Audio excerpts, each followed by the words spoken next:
Hello, and welcome to the AstroEnergy Astrology Show podcast with Astrologer Shelley Overton.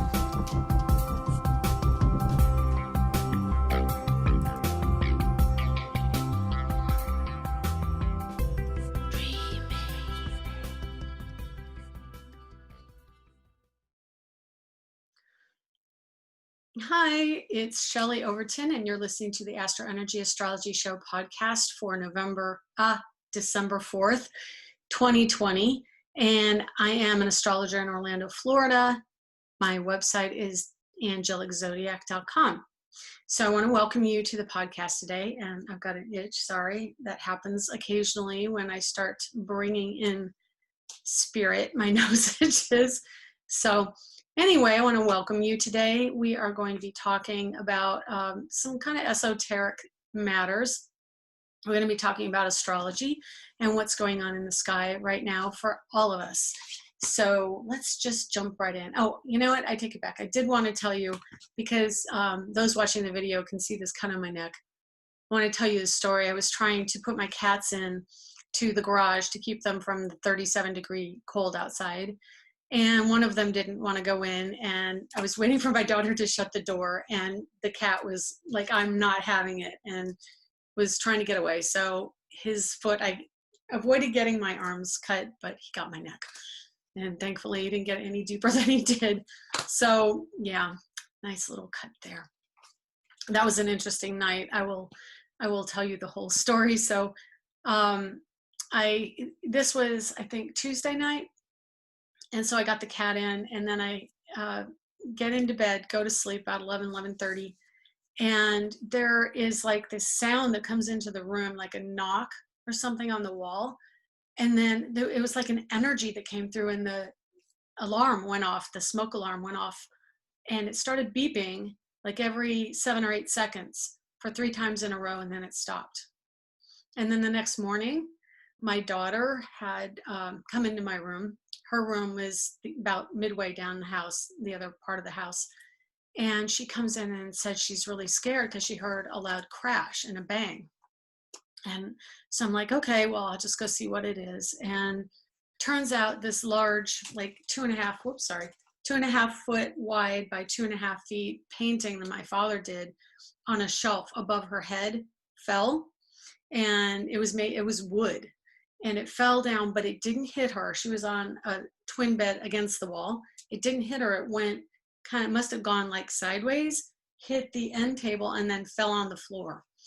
And that was kind of strange. Those two events were rather strange. And because that had been propped up on that shelf for months, for like 3 or 4 months since she moved in, I made sure that they were leaning against the wall at a decent angle so that wouldn't happen. But it happened, and it was wood. So it wasn't like it was easy to move away, and nobody was in the other room knocking or banging. It just 5:30 in the morning fell out of nowhere. And then, so I get up in the morning, and Wednesday morning, no, this was Tuesday night, Wednesday morning. So I get up in the morning and go in for breakfast in the kitchen. And I'm telling my mom, she just came out, and I'm telling my mom, and remember that we're living here temporarily. So pandemic. Anyway, her phone was on the counter and it was ringing. Actually, I take it back. Nobody was in there. I went in briefly and the phone was ringing. And I'm looking at it going, what? And because, she doesn't get a lot of calls. She doesn't give out her number. And it was then there was no name on it, but it said my daughter's phone number. And I'm like, that's strange. So, and it said FaceTime. So I clicked off of FaceTime, because what's the point? She's right in the other room. And then it went to just a straight call, which is, I'm not sure if that's normal, but it went to just a straight call. So I answered it and I said, hello. And there was nothing there. It was as if the phone wasn't on. It was dead. But anyway, then I hung up, went into the room to check if my daughter was awake. At this point, it was about 7:30. And she was asleep, completely asleep. And I didn't see her phone anywhere. So when they both came into the kitchen getting ready for breakfast, I said, this just happened, and then told her the other events that had happened. And we all kind of agreed it was strange. But the really funny thing was, we got breakfast, and my mom was standing at the counter in a daze from what I had told her. And she took her packet of coffee and poured it on the counter with the 2 cups off to the side. She poured it straight on the counter and did not make the cup at all. It was just a pile of coffee on the corner. So strange days. That was also, I believe, within 24 hours of the full moon lunar eclipse. So definitely unusual and odd things have been happening. But anyway, I did have a window called up here with some of the events going on, you know, around the world right now, in case we wanted to discuss some of that. Of course, kind of same old, same old. We've got politics, resistance of findings, and COVID. Those are the 2 main stories. And so, you know, lots of events, and they're peaking. They are peaking. I know there's another shutdown in California. The whole state is getting quite a few, what is it? I guess the virus is coming out, you know, so why can't I think? My brain has just turned to mush. People testing positive, that's what I'm trying to say.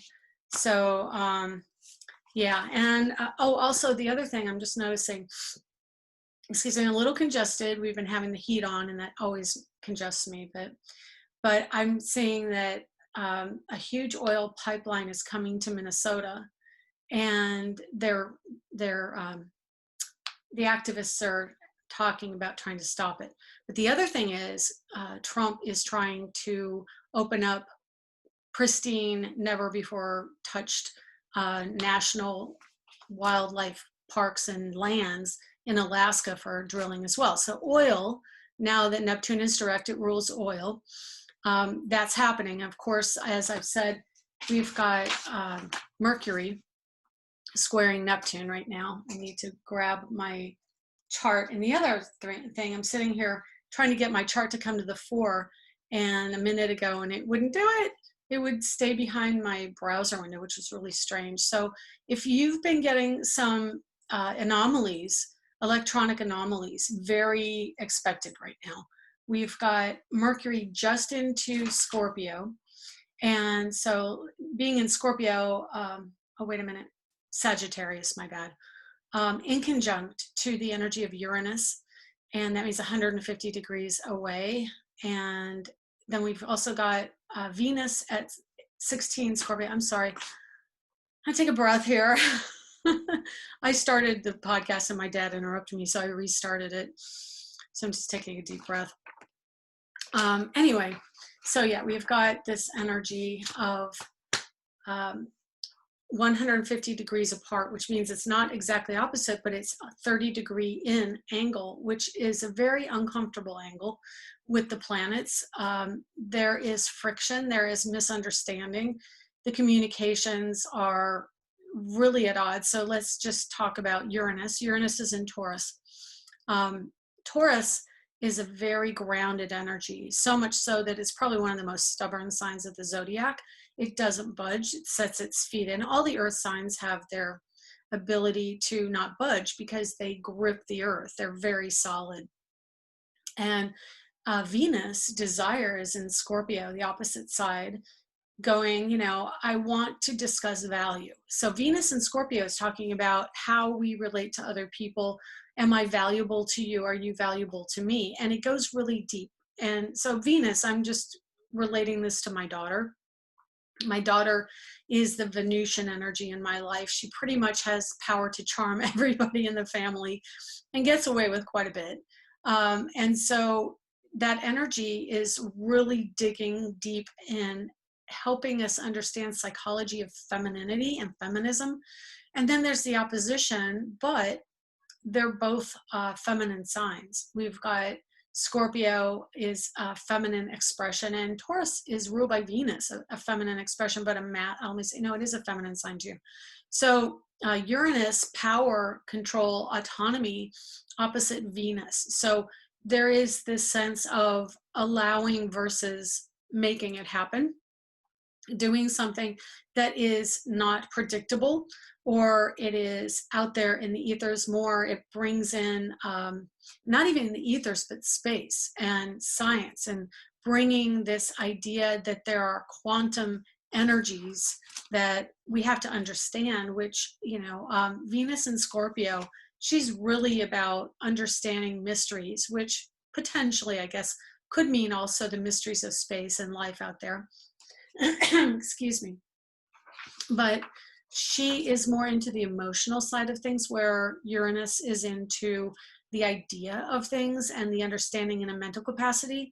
But Taurus, being so earthy and so grounded, needs the reality, is looking for the tangible goods, the physicality of something.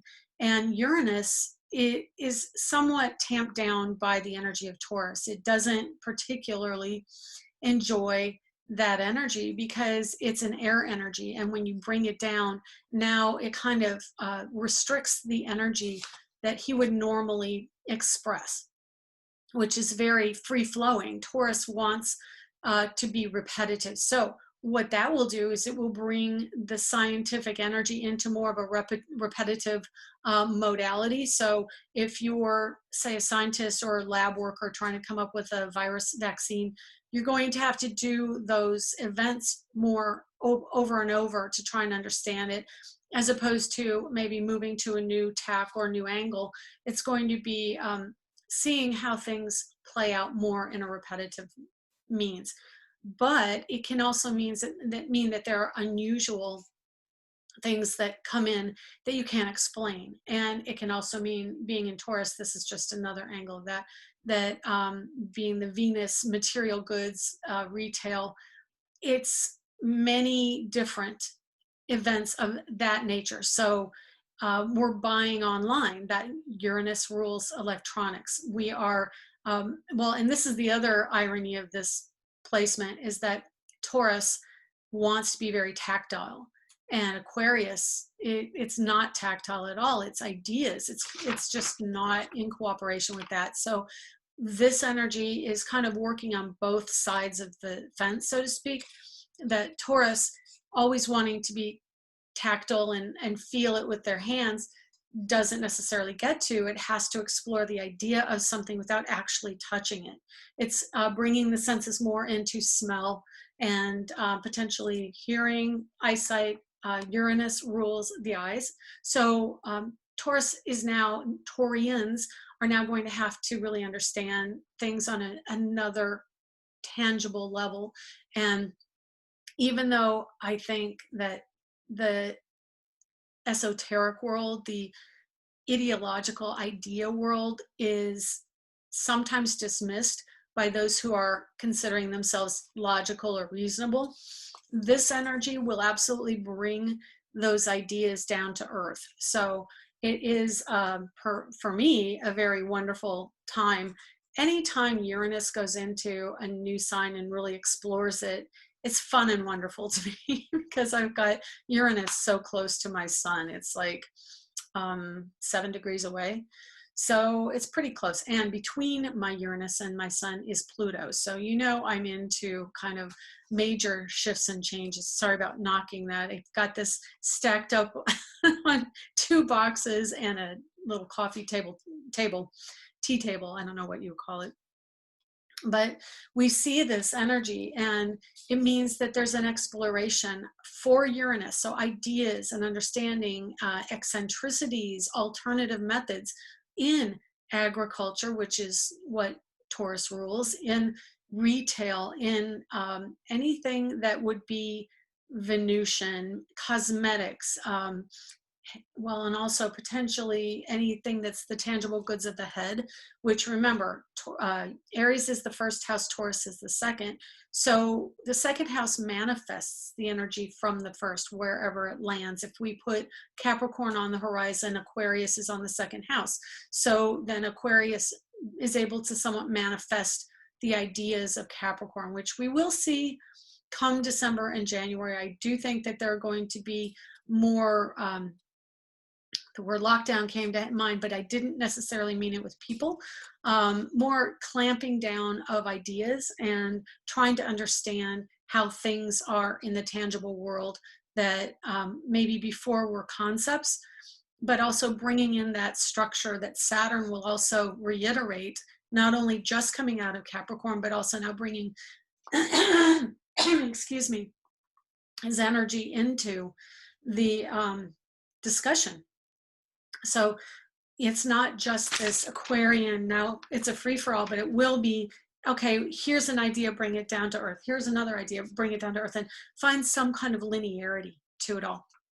That being said, and this may be a little bit dated only because I came up with it last week, but I was, as I do, and those of you who follow me longer know that I'll get my information sometimes channeled to me the day before I have my podcast. And that happened last week, that I was, if I focus on astrology, it's like information comes and it talks to me through astrology. So I get a lot of ideas and a lot of understanding through just thinking about it in bed.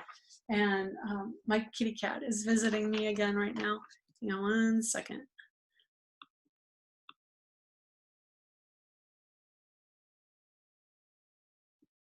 Sorry. Anyway, so what I was thinking, in a way to, in an effort to explain to you the energy shift that we are about to experience in a tangible way, I drew this little graph, and I don't know if you can see it. Maybe I'll pop it up here on the screen instead of the chart for a brief period of time. But what it says is, so this is an idea. This is how we think now. This is how linearity works. This is how hierarchy works. Excuse me. And Capricorn, the energy of Capricorn with Pluto, Saturn, Jupiter, even earlier in the year with Mercury and Sun, we experienced this, and we're about to go back into this Capricorn energy now. So I drew this out as an illustration of how the hierarchy or linearity of Capricorn works. So you have an idea, and this is what we live in now, what we have lived in for very long. The idea, you give it a name, and then it goes and it becomes a legal entity. Say it's a business. You have the idea, then you name it, and then it becomes a business. You have to do the admin. You have to advertise it, and then you get a response. And in the end, you get the success of the goal. So this can be translated to anything that we do as far as ideas, or trying, you know, like we're goal oriented. So we come up with an idea, and then we do the tangible steps to get to that goal. Okay, so I just think about politics, and where the way politics has been, at least as long as I've been alive and watching it, has been, okay, I'm going to run for office. So now to get to here, from here to there, I'm going to do these different steps. And it doesn't matter at this point, to a degree, that some of those steps have been sidestepped and have been changed for the benefit of ego. And that is a reaction to the incoming energy, which is this. So this diagram is the energy of what we're going into, the Aquarian energy. So in Aquarian energy, there's an idea. And then the next step is out there in the ethers. And we don't necessarily know where they're coming from. We don't. If I were a little bit more on the ball with this, I would have this in a diagram on the computer top, like a PowerPoint presentation, but you know, we're not that fancy here. So you have this idea, and then you go into the chaos, and then you maybe talk to someone, and then there's another person that comes in, and then this right here is like a spider web of ideas and understanding and energy. And not only do we not know where we're going directly for the next step, we have energy coming from different directions through this, which is this little line here, that is coming from another realm and from different energies all around us. So it's not even dimensional. I can't even draw where this energy is coming from in a two-dimensional way, because that's just not what it is. In a Capricorn mindset, in traditional hierarchical thinking, you absolutely can diagram it. But this is the best I can do in a future realm, because it is dimensional. And that is where we're heading. We're heading into this dimensional reality where you get the idea, you go out into the chaos, and then you've got these energies coming in that are going into Aquarius, Jupiter and Saturn. Jupiter is an expander, Saturn is a contractor. And then you have the Aquarian energy, which is quantum. It goes everywhere. You don't know where it's coming from. And so we're going to have to learn how to live in our ideas and manifest through ideas and energy. And that's a really good illustration of where we're going, even though it's ugly. Everything will fall into place in success, but you have to have the vision. If I had a pen, let me just try and emphasize this. Success.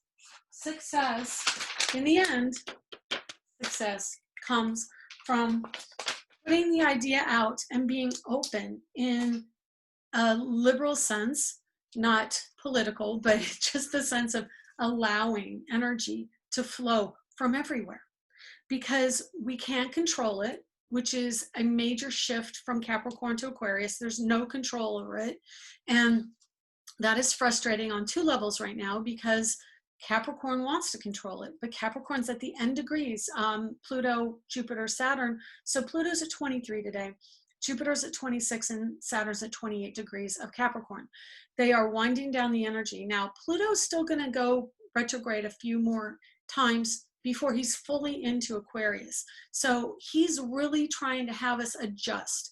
And given the fact that the focus of the energy that we've had this year is politics, which again, our country was founded where Saturn is today. Saturn's at 28. I think Pluto was at 27 when the country was founded. Saturn's saying, no, you have to take ownership. And so because he's coming back around to the point that Pluto was at when we were founded, we are going through a major growth cycle in this country. And he is saying you have to own what's going on. Well, what's going on is a lot of, unpleasant discourse going on with politics, that people are challenging the system and saying that things aren't working when things are working, and we're contracting in more to make it work, but yet we're also wanting to expand out with new ideas. And I've mentioned my idea of politics, and everybody has their own, but I can tell you we have to find and I hate the term middle ground. What we have to do is find a new way. We have to birth a new conglomeration of ideas that encompass many ways of thinking, not just left and right, but everything, because it's not just a black and white world. It's in the quantum world, it's color to infinity and beyond. So we are really coming into a time of exploring this quantum energy, and it's coming at us from every angle, like technology does. And if you're feeling overwhelmed by technology, part of that is because we've got these end degrees of Capricorn wanting to keep it grounded, wanting to keep it real and literal. And the challenge to that, for what we've been going through, to my mind, is very much Gemini. The energy of Gemini, we've got the Gemini North Node right now, the South Node in Sagittarius at 19 degrees. But the POTUS is a Gemini. And I have family members with Uranus in Gemini, Jupiter in Gemini. My North Node is in Gemini. I just had a nodal return. So, it's really hitting Geminis hard right now. And so if you're a Gemini, you definitely have my sympathies. My sister is a Gemini. And it's really difficult because Geminis are open to playing with the words. And I think as an astrologer, over the years, I definitely have my favorites in the zodiac and my lesser favorites. And doing astrology really makes you aware that everything is valid. All signs are valid, and all signs have a purpose. So if you're struggling, and as an astrologer, I can see the dynamic of these planets together. The energy of Mercury, like I said, Mercury is in difficult aspect to Uranus right now. Mercury in Sagittarius is going to be approaching in about 2 weeks a direct square to Neptune. He seems to always be embattled. It rules 4 of my major planets, so I'm feeling that embattlement right now. But the Gemini energy coming through right now is really being taken to task for their words.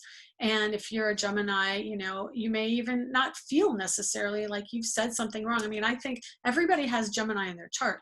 And I think about, well, what is it about Gemini in my chart? Mine's in the 8th house. So it's the Pluto house. And believe me, the plutonic energy is hitting me very strongly, because Gemini is 150 degrees away from Capricorn.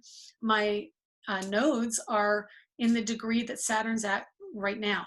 So there is a clamping down on the energy of commitment, of legalities or partnerships in a tangible sense, the material goods of the partners. Also, just so you know, 8th house and 7th house, they not only relate to a partner and partner money, but they can also be translated into parents. So I always mention this in readings occasionally, but the parent of the gender you're attracted to is the 7th house, your partner for life. And the 8th house is the commitment to that partner, which is also the parent that is the spouse to the primary parent of the gender you're attracted to. I don't know if that makes sense to you. I hope it does. So if you're straight, it's your father or your mother. And if, well, I guess if you're gay, it's your father or your mother. It's whatever gender you're attracted to, that parent, and then the other one. So I guess the only codicil would be if you're a gay man with 2 moms. You know, the dominant mom would be your 7th, and the more supportive mom would be your 8th. Anyway, so you look at the energy of the 8th house and you look at major life change. It is, marriage is a major commitment. That's a major life change. It can also translate to the family dynamic of parents to children and what's going on with them as well, like in a more direct sense. Like, yes, the 4th house is family life, and the 11th and the 5th is children from that family. Again, using the formula that if you're looking at the 4th house, that becomes the 1st, and the 5th is the 2nd to the 4th. So I'll explain that probably in more depth another time. But basically, the energy of Gemini right now is in 150 degree aspect to the Capricorn energy, especially if you were born late May into June. Let me see. I don't know why this always is a sticking point with me at times when I mean, if everything were just lined up with the beginning of the month, it'd be so much easier. And you think after 40 years of doing this that I would have this memorized. So I think of people that I know to get it right. So I'm just trying to think of the exact. So Gemini, late May to June. I was right the first time. So anyway, yeah, then I questioned myself. Virgo. Okay, yeah, so we've got this energy of the Mercury Capricorn, which is really a strong hit to Geminis. And it's going to make you, force you to get real with what's going on, but also to commit to where you're going to be. Like, are you going to be this person? Are you going to be that person? And if you're resisting, and I find myself very strongly resisting Capricorn energy right now, I am not a person who does well with structure. I am an independent entrepreneur type person, and I want to keep it that way. It's just my nature. I realize I'm very strong and headstrong and strong-minded, and I want to be an independent person. So that energy that Capricorn is clamping down on, it's resisting. I'm resisting. And so I'm very much excited about Aquarian energy, because it is going to give form to that. Even though I will tell you this, for those of you suffering a cusp shift between Capricorn and Aquarius, which I do, I have 1 degree of Aquarius on my house of home and family. That's going to be a little bit more pronounced in your life. So whichever house cusps are being affected, there will be a very strong demarcation of shift for you. And I'll also, after that, I would say Jupiter is about moving, being on the go. So I do see the end of the year being a really strong time of moving and shifting energy. People are changing where they're living. And it's going to be a chaotic restructuring, is the best word I can use, because Saturn wants to organize and systematize, and Aquarian energy, Uranus, is going to kind of, I just picture this confetti effect that I was doing on something on the computer, and it just atomizes everything. So remember, things in the air sign is going to be atomized and then re-put together, kind of like in Willy Wonka, the chocolate bar on, and it's kind of silly. I don't know why they didn't make the chocolate bar small and make it big if they could move it through time and space. Instead, they took this enormous 6-foot chocolate bar and atomized it into the air and brought it down into a small chocolate bar. So I lost a lot of chocolate with that. But that idea, that's where we're heading. We're heading into the ethers above the room where all the colorful chocolate bar is moving. And then Saturn is going to bring it down into a new form and into a new space, into a new shape. And so that's the energy we're moving into the end of the year, beginning of next year. Around the 7th of January, Uranus turns direct.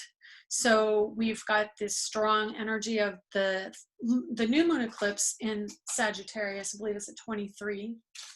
And that happens the 14th, I think. I'm going to get my dates exact here.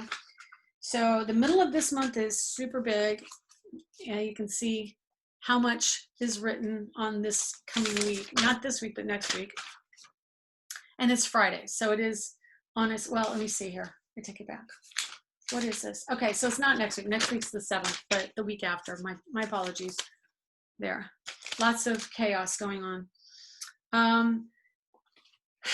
But that's okay. I mean, you know, I thrive on chaos. Creative types thrive on chaos. Don't let anybody tell you that a mess is a bad thing if you're a creative person, because a mess is a good thing. It helps you stay creative.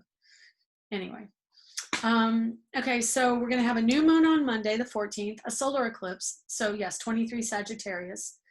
And then the moon is exactly conjunct to Mercury in the morning at 5:42. Venus sextiles Jupiter in the afternoon at 3:58 Eastern. The moon enters Capricorn at 10:35, and then Mercury trines Mars at 11:24 p.m. So lots of stars on that date. The 14th is going to be huge with events going on, both good and negative, I'm sure, depending on your point of view. Sagittarius, this is also ruling travel and education. I've already said many times, I think we're going to have a type of educational lockdown and travel lockdown come mid-December. I just anticipate that. I mean, it makes sense. Neptune's going direct. We've got energy with Mercury coming into square to Neptune. So travel in Mercury is short distance travel. Sagittarius is long distance travel. Elementary education is Mercury. Higher education is Sagittarius squaring Neptune. Virus is the particulates and liquid going from person to person. It's just really literal in that sense in astrology. If you know, like, an encyclopedia, sort of. I mean, I find myself saying that I have like rather an encyclopedic knowledge of the meanings in astrology because, you know, all the repetition over the years, which is also another reason I give you repetition so that you can go, oh yeah, here it is again. I understand. I get it.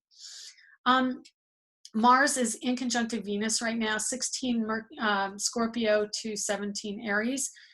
That is friction.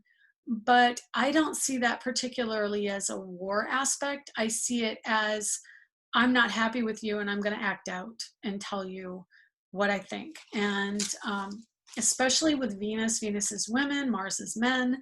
There is a disconnect between the points of view. Venus wants to immerse herself in the understanding on a visceral level. She just looks at the situation and sizes up the energy. Mars just wants to hit it like, go, we're going to push through. And wherever your Mars is in your chart is definitely being affected right now, because I'm looking at this, we've got water signs, mid degrees, we've got fire sign early degrees, we've got fire sign mid degree, we got sun at 12, Mercury at 4, and late degree earth signs. Let's see, early, I mean, there's planets all over the chart is my point. So something in your chart is being triggered right now, one way or the other. And I did kind of want to talk a little bit about how this all interacts with a chart, because I find that is a bit more interesting when I do astrology, to break down a chart and tell you influences. But I don't know that I can do that because I haven't gotten to the rest of the week. So I will send out this. How about this? If you want me to look at your chart, I can probably take 2 or 3 next week, but send me your birth information. That includes birthplace, date, and time. And yes, I can do a sunrise chart if you don't know the time, but I really encourage you to try and find it out. Ask a mother, look for a birth certificate. If you're going to send it to me, it would be really helpful, and it will be more accurate. Not that I can't make a somewhat accurate chart from a sunrise chart, because in astrology, there's always more than one reinforcement of an event. So you can say, oh, it looks like you might be adopted because you have Uranus in the house of mothers, the 4th house. Oh yeah, look at that. You have Aquarius over in this house too, in the 1st house, and there was Venus there in Aquarius, which means a detachment from a female figure. And then mom was, like an adoption in the home and family house. So there's a reinforcement. I got chills with that. I don't know, maybe somebody listening was adopted. But anyway, there are reinforcements all over. So yes, you can do a sunrise chart, and there will be a tremendous amount of information that can come through with that. But as far as timing, as far as saying, I can say, yeah, there's an inclination for this behavior and this person to come in and da-da-da-da-da-da. But as far as exact timing, I can give you a general reading from a sunrise chart, but a specific, precise reading about timing is more of the birth chart with a time attached that when you were born, because that affects you when the planets transit the houses, when they go through the signs, and I know which house that planet is in. So if you're interested in having me look into your chart, I know I'm not taking calls right now.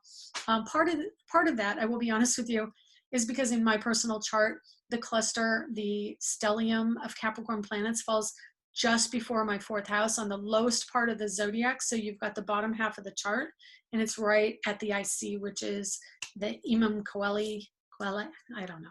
I'm going to just give it my best shot. Coeli. And that's the bottom part of the chart. So it's as if you're kind of at the heavens, and then you're on, like if you think of going down the hill on a roller coaster, you're like, oh, and that sinking feeling, the bottomless pit in your stomach, that is going down on kind of an upside down loop, which reminds me of a SeaWorld roller coaster I went on when you go upside down, but you're at the bottom, and then you're going to be going on your way back up. So at the very bottom, it's almost like the wind's being sucked out of me. And that's where all my planets are right now.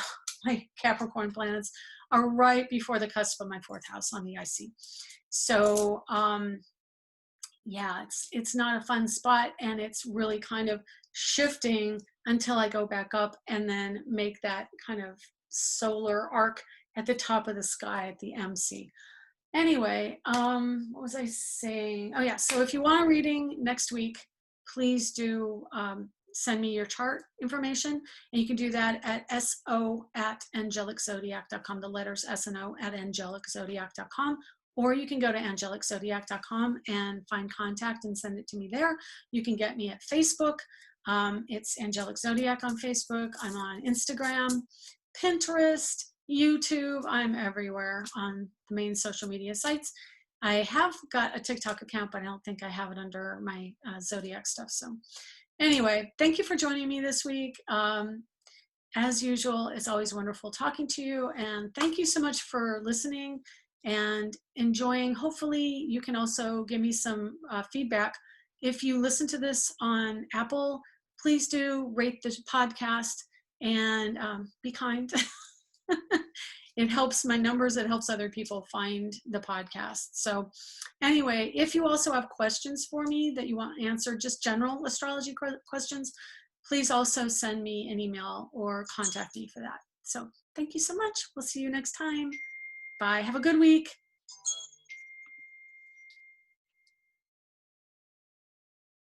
You have been listening to the AstroEnergy Astrology Show. If you would like to get a private reading with Shelley, please contact her through angeliczodiac.com or at so@angeliczodiac.com. You can arrange a reading through the Angelic Zodiac page at facebook.com as well. Check out Angelic Zodiac on Instagram for up-to-date information on events, discounts, blogs and planetary transits at Angelic Zodiac 1 on Instagram. If you would like to see Shelley's art, shelleyoverton.com, or for astrology art, go to astroart.net. Music provided by Kevin MacLeod at incompetech.com. Other music will be credited within the show. Advice given in the program is intended for entertainment purposes only. Join us here next week for more of the AstroEnergy Astrology Show podcast. You can find us on iTunes and Google Play. and where podcasts are accessed.